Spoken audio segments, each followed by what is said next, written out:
कच्ची मिट्टी को आप जिस तरीके से डालोगे ना, वो उस तरीके से ढल जाएगी। ठीक वैसे ही सिचुएशन पे आप जैसे रिएक्ट करोगे, सिचुएशन भी आपके साथ वैसे ही रिएक्ट करेगी। Hi, this is Avneesh, hope you are doing good. आप देख रहे हैं बीसीएल क्रिएशंस और प्रतिज्ञा के एक और बाकमाल एपिसोड में आपका स्वागत करता हूं मैं। आज बात करूंगा डिप्रेशन, एंजाइटी और मेंटल हेल्थ के बारे में। काफ़ी इंपॉर्टेंट, काफ़ी हॉटशॉट टॉपिक है आज हमारे कंट्री में, और काफ़ी सारे यूथ इससे सफ़र कर रहे हैं, काफ़ी प्रोफेशनल्स भी सफ़र कर रहे हैं, और लोगों का एक मिसकंसेप्शन है इसको लेकर के ना, कि ये सिर्फ गरीबों के साथ ही होता है, ये सिर्फ उनके साथ ही होता है। डिप्रेशन सिर्फ उन्हीं को होता है जो लाइफ में अनसक्सेसफुल होते हैं, जो स्ट्रगल कर रहे हैं, जो नीचे स्तर के परिवार से आते हैं, जो इनका स्टेटस उतना अच्छा नहीं है। पर ये बिल्कुल गलत बात है, बिल्कुल रॉन्ग थिंकिंग है। ऐसा बिल्कुल कुछ भी नहीं होता। ये आपके आपके पॉकेट को देख करके नहीं होता, ये आप करके बैंक बैलेंस को देख करके नहीं होता। ये किसी के साथ कभी भी हो सकता है, और ये जो इंसान जिंदा है ना, वो अपने लाइफ में एक बार जरूर स्ट्रेस से गुजरता है।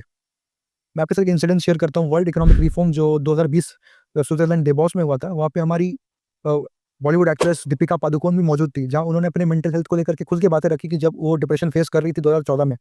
तो उस समय वो बता रही थी कि वो अपने करियर के टॉप पे थी, उनकी सारी फ़िल्में हिट हो रही थी, अच्छी-अच्छी फ़िल्में मिल रही थी, बड़े-बड़े प्रोडक्शन हाउस से काम आ रहा था, और सारे रिलेशनशिप स्टेटस काफ़ी अच्छा था उनका, सबसे रिलेशंस काफ़ी अच्छे थे उनके। उसके बावजूद भी वो डिप्रेशन से गुज़री, जिसको लेकर के वो डिस्कशन कर रही थी डब्ल्यूएचओ के डायरेक्टर टेड्रोस के साथ। जहाँ उन्होंने बताया कि किस तरीके से वो इस चीज़ को लोगों से छुपाना चाहती थी, वो किसी को बताना नहीं चाहती थी इस चीज़ के बारे में, इस इंसिडेंट्स के बारे में, कि उनको डिप्रेशन है। और उस चीज़ को खुल के उसके सामने उनके बात को रखने के लिए टेड्रोस ने उनको क्रिस्टल अवार्ड से सम्मानित भी किया अपने मेंटल हेल्थ के बारे में जागरूकता फैलाने के लिए। तो इससे ये समझ में आता है कि ये डिप्रेशन, एंग्जायटी किसी को भी कभी भी हो सकता है। ये बिल्कुल ही गलत बात है कि जो इंसान स्ट्रगल कर रहा है सिर्फ़ उसी को हो सकता है। ये कभी भी किसी को भी हो सकता है, और इसको लेकर के शेम फ़ील नहीं करना कि यार मेरे को हो रहा है। एक टाइम पे विराट कोहली ने भी एक इंटरव्यू में बोला था कि वो मेंटली डाउन फ़ील कर रहे। It's normal to feel this way. It's not abnormal. Talk about it, discuss with people. No one's going to think you're weak. People are actually going to feel, empowered Yeah. and compassionate for you, and you're going to get help from sources you didn't even imagine. But we don't speak because we're hesitant. We don't want to be looked at as mentally weak or weak people. Trust me, faking to be strong is far worse than admitting to be weak. And that's something that I have no shame in saying that I was mentally feeling weak. थे, which is normal. Depression 3 तरीके के हो सकते हैं, physical, emotional, psychological. काफ़ी लोग, problem क्या होता है ना, overthinking is one of the reason of depression. Overthinking क्या होता है कि कभी कोई इंसिडेंस हो गया, लोग उससे मूव ऑन नहीं कर पाते। कभी किसी से बहस हो जाती है हमारी, तो बहस में क्या होता है ना कि जो आर्गुमेंट्स होते हैं, बीच में जो बहस होती है ना, तो उसमें कई बार आपको लगता है यार गलती मेरी थी, पर आपका जो ईगो आपके आड़े आता है, जिसकी वजह से आप उससे दोबारा बातचीत नहीं करते, आप उसका नंबर ब्लॉक कर देते हो इंसान का, आप उससे दूर हट जाते हो, ठीक है? तो दूर हटने के बाद क्या होता है, आप उस चीज़ को कैरी फॉरवर्ड करते हो, अपने दिमाग में लेके चलते रहते हो, और आपका जो मेन गोल है, आपका जो main day to day work है, आप उस पे फोकस नहीं करते, और जिससे आपका वो काम भी खराब होता है और ये काम भी खराब होता है, जिससे आपको ऊपर से स्ट्रेस आता है। This is one of the reasons of depression, mental health का। जब इमोशंस आपको कंट्रोल करते हैं और आप अपने इमोशंस पे कंट्रोल नहीं कर पाते, तब डिप्रेशन होता है, तब एंग्जायटी होती है, तब मेंटल हेल्थ पे आपको ध्यान देना चाहिए। ये वो कहते हैं ना कि जो अपने अंदर की दुनिया को कंट्रोल कर सकता है ना, वही इस बाहर की दुनिया को कंट्रोल करता है। जिसको अपने इमोशंस पे कंट्रोल है ना, वही इस बाहर की दुनिया पे राज कर सकता है। सबसे इम्पोर्टेंट बात है कि अगर आपको डिप्रेशन हो रहा है, अगर आपको एंग्जायटी फ़ील हो रही है, अगर आपको घबराहट फ़ील हो रही है, तो इट इज़ वेरी नॉर्मल, और आप उस समय सुसाइडल थॉट्स आते हैं, उस समय मरने का मन करता है, लगता है कि जीने का कोई मतलब ही नहीं बनता, कोई मकसद ही नहीं है। कुछ भी कर रहा हूँ वो सही नहीं जा रहा है। एक टाइम होता है ना कि सलीम साहब की एक बात थी, सलीम खान साहब की, सलमान खान साहब के फादर की, कि जब टाइम अच्छा चल रहा होता है ना, तो बॉल वहाँ लगती है जहाँ बैठ जाता है, ठीक है?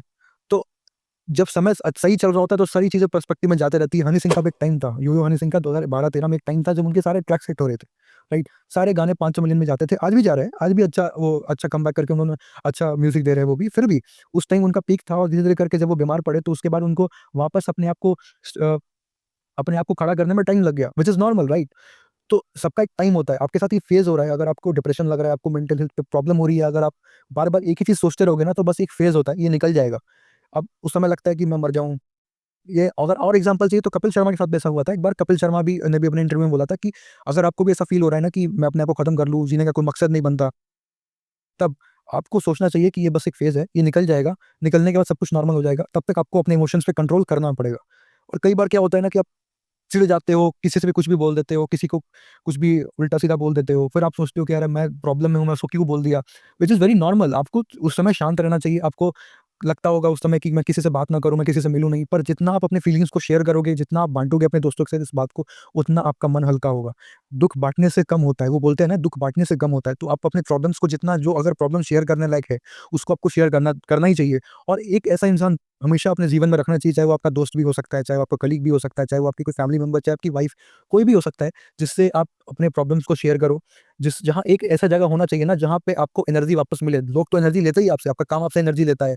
आप जिस चीज़ में हो, आपसे वो आपका एनर्जी निकालता है, पर एक ऐसी जगह होनी चाहिए जहाँ से आपको खुशी मिले, जिससे बात करने से आपका मन हल्का होता हो, ठीक है? तो वो कोई भी हो सकता है, वो आपकी माँ भी हो सकती है, आप उनसे जाकर के दिल की बात करो। एक ऐसा इंसान रखो जो आपके सारे सीक्रेट्स भी जानता हो। अगर आप उस चीज़ों को बाहर निकालोगे, अपने मन से इतनी फीलिंग्स को बाहर निकालोगे, तब आप अपने आप को हल्का महसूस करोगे।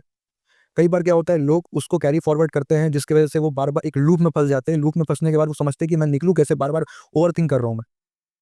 और उस टाइम पे आपको नेगेटिव इंसान से दूर रहना चाहिए। ऐसे लोग जो अपने साथ पूरे माहौल को गंदा कर देते हैं।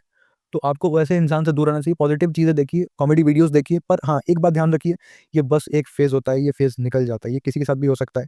ये नाकामयाब के साथ नहीं होता है। ऐसा नहीं होता कि अगर आप नाकामयाब हो, आप कुछ नहीं कर पा रहे लाइफ़ में, तभी आपके साथ होगा। It is very normal and if you are feeling low, it is very normal thing to feel.